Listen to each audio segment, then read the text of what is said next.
Oh my God. Yesterday's Rays-Guardians game took at least 15 years off my life. Like 1 year for every inning that game went. Thankfully, Oscar Gonzalez put me out of my misery in a good way. And it was just kind of weird because it was off Corey Kluber, a Cleveland legend. But what's up, everyone? It's Fuzzy. Welcome back to yet another MLB recap. We're going to go ahead and break that game down in just a moment, even though there's not really a whole lot to break down. But we're going to talk about the Blue Jays. If you're a Blue Jays fan, my condolences. I mean, you're part of an 8-1 club. I'm part of the 3-1 club. That's just how it goes being a sports fan. You're going to have choke jobs from time to time. AROLDIS CHAPMAN has been essentially dropped from the Yankees. It is not a good situation happening down in New York. And yeah, let's just get started. So the first game, the Guardians had me on the edge of my seat for nearly 5 hours. And again, I'm not going to lie, it got miserable around the 13th inning. Anyways, let's talk about the first 9 where we saw Triston McKenzie and Tyler Glasnow. They were going at it pitch for pitch with Glasnow shutting down Cleveland through 5, I think it was. He had 2 base hits allowed. He was really good. Triston went 6 scoreless with 8 punchy, so just a little bit nastier.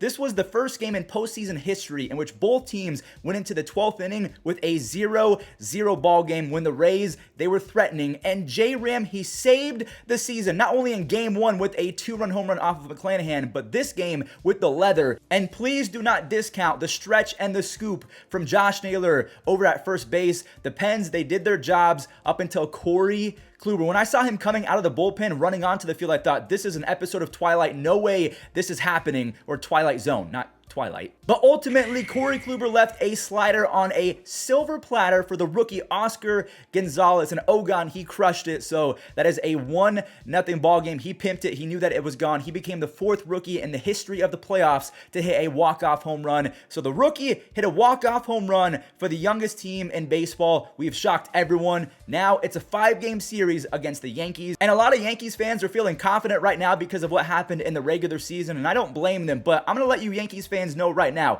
this is not the same Guardians team. Bieber and McKenzie, they've been way better. We don't have Yu Chang, Ernie Clement, Bobby Bradley, Oscar Mercado. This is a brand new team. And honestly, I feel like it's going to be a tighter series than you guys are making it seem. But then again, I could just be a fanboy. Now, we do have some breaking news. This popped off as soon as I was making today's script. AROLDIS CHAPMAN has essentially been benched. He will not be on the postseason roster going forward because it was the first time in Aaron Boone's managerial career that he experienced a player missing a mandatory workout. So AROLDIS CHAPMAN, I don't know what exactly happened, but he's in Miami.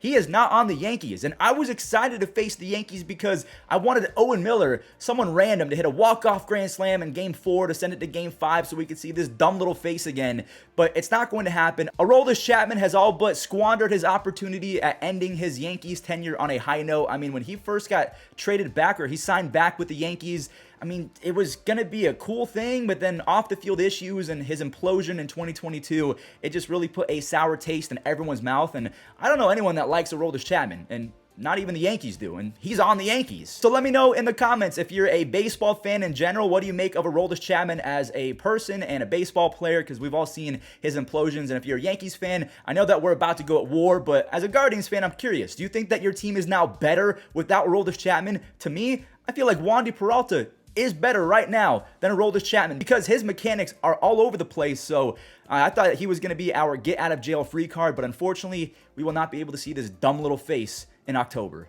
Okay, Blue Jays fans, you might want to look away because your team was up 8-1 in Vladdy's house, but then the Mariners, they went out and played in the rain. They got all muddy, and they did not take their shoes off. They ran around the house. They got it all dirty, and the Blue Jays saw an 8-1 lead turn into an 8 tie after Carlos Santana started the magic with a 3-run tater, and the big dumper hit an RBI double right before J.P. Crawford blooped one to no man's land. Bichette and Springer, they collided. Now, Bichette, he stayed in the game, but George Springer, he did end up leaving. The only reason why I'm showing it is because Springer said that he's okay. He's going to be all right. But again, it is now a 9-9 ball game. But the Mariners, they do end up storming back to take the lead after Adam Frazier had an RBI two-bagger. And rookie George Kirby was put in as the closer in Vlad's house, and he got the job done in the bottom of the 9th inning. I am so sorry, Toronto fans. I was hoping that we could see a Game 3, but unfortunately, you got swept. Just like the Rays, and the Cardinals. It's also crazy to realize that the Mariners players had nothing to do with the comeback. In fact, it was a shoe. Yes, this shoe from a guy named Ben. They are calling it the Rally shoe. He has autographed it. It is on its way to Seattle to be in the Seattle Mariners Hall of Fame. Yeah, J-Rod, Jared Kelenic, George Kirby, Big Dumper, any one of those Mariners players that we can think of, they had nothing to do with it. It was all because of the magic shoe. Now, the Phillies had a very Guardians Game 1 performance. If you don't remember, Shane Bieber and Jose Ramirez dominated the Rays in game number 1, so their ace had himself a day, and their MVP on offense delivered. The same exact thing can be said for the Phillies, as Bryce Harper launched, and I mean, he launched this baseball 440 feet on that solo shot. That was all that Aaron Nola needed. He had 6 strikeouts and 6 2/3, almost went 7. He did not allow a single run to score. So the Phillies, they sweep, and that 1-2 punch of Zach Wheeler and Aaron Nola, it's looking as devastating as any 1-2 punch left in the postseason. The Braves and the Phillies, that is going to be an epic matchup. I don't know who's going to win right now. I'm probably going to pick the Braves, but because of the 702 boys, and I'm biased with Bryson and Bryce Harper, I feel like I'm going to lean towards the Phillies, but probably the better overall team is the Braves. But it is sad to see what happened to the Cardinals. I mean,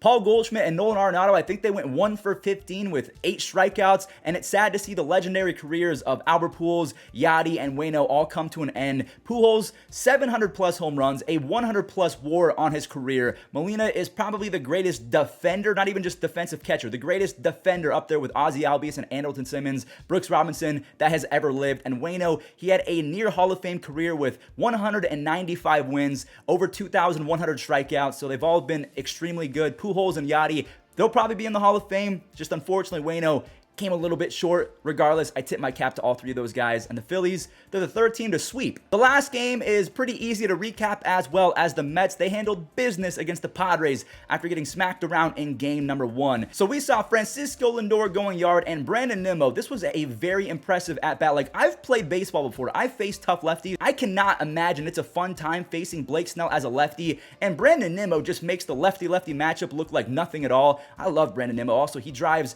a 2000-something Honda or Nissan Altima, something like that, because he wants to stay humble. I love Brandon Nimmo. Jacob deGrom's mechanics have been all over the place as of late, so he still managed a quality start because he's Jacob deGrom, the greatest pitcher that I've ever seen. 8 strikeouts over 6, but he did allow 2, so he leaves the game with a 2-2 score, but he gets the W after Pete Alonso, he went yard, and the Mets, they poured it on. Jeff McNeil had a huge 2-run double. Eduardo Escobar, he continues to be the best hitter on planet Earth over the last month, or maybe he's top 3 with Bo Bichette and Aaron Judge over the final few weeks. So the stage is set. Game 3 will be later today. Joe Musgrove, who just came out and said that he wants a real championship. He was part of that 2017 Astros squad who went on to beat the Dodgers, and then ultimately came out that they were cheating. So he wants a real chip, and this is one of the few stepping stones that he has to deliver upon if he wants that promise to himself to become a reality. And then Chris Bassett on the Mets, he has been really good ever since he came up with the Oakland Athletics. So Chris Bassett versus Joe Musgrove, it'll be a lot of fun to watch, but let me know, who do you think has the advantage and who do you think is going to take today's game? Well, everyone, that does it for today's recap. Again, I could not believe the breaking news that AROLDIS CHAPMAN